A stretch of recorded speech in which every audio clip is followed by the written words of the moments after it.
Going over this again here, right? We had KV, conventional lens size, working distance, and gun current. This is how much current's coming off of the filament right now. So now the filament itself, right? There's a slider for the filament. So if I hover my mouse over this, just like everything else, and if I start running my mouse down, right, with the trackball, all it does is just turn the trackball, right? Eventually, that should start getting a little bit darker. Plus you're changing your current now. That's right. And that increases your life of your filament? Lowering the current will increase the life of the filament.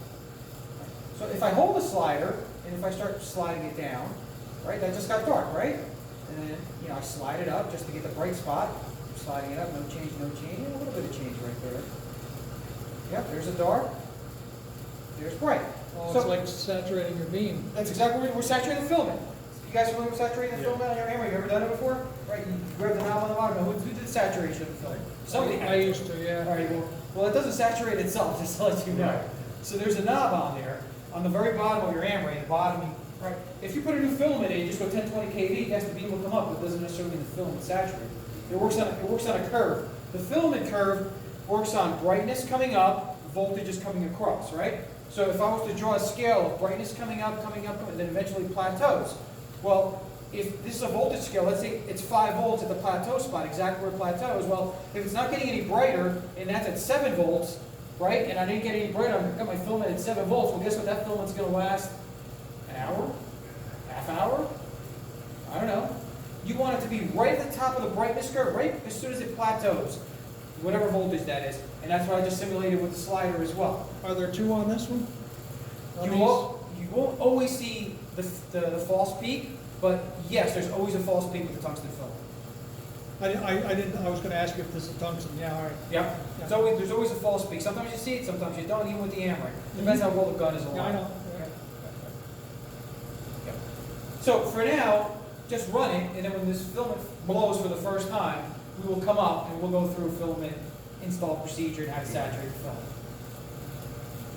So there's a timer on this filament, and I'm going to skip around slightly. Don't freak out too much. But anyway, option. Look at this option right here, right? Well, this filament's got 17 hours on it. So at MCraft, they were using it. They were doing all their test procedures on it. So we got 17 hours on this filament right now. So that's great. So when we put a new filament in, we'll just hit reset, and it'll clear it. All right. Also, we have annotation here too. Right, so right now in annotation we have conventional, we can go conventional transparent, so here's that, transparent, right? We can go just micron marker, great. We can go basic, which is just nothing.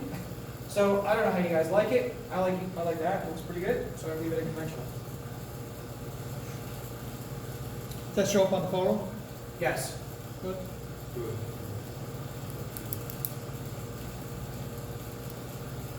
So in bias, just below the filament, you could adjust your bias just to get more, sometimes a little bit brighter, right? It's kind of like, it's kind of like a little kick, little steroids, right? So usually I like running it to like around, I don't know, 120 micrograms of current. This is fully adjustable. Whatever you make that, adjust the current off the filament, just like your hammer. You had two controls on your hammer. You had a filament voltage knob, and you had a bias knob. Hammer, I always recommend running it at 100 micrograms of gun current. Well, MCraft says it's really not that big of a factor. Run it to wherever you like it, just don't run it full on. So we just picked an arbitrary number, said 120. And they said, okay. So there wasn't any rocket science in that. So no harm, no foul. If it's at 100, if it's at 120, it's all good. The image looks great. We didn't really pick up a ton. If we look at the signal, right, if I start running this down, right, it is getting darker, right, but not a ton, right, and that is getting brighter. But again, the gun current, 120 is good. So that's kind of like this panel from here down.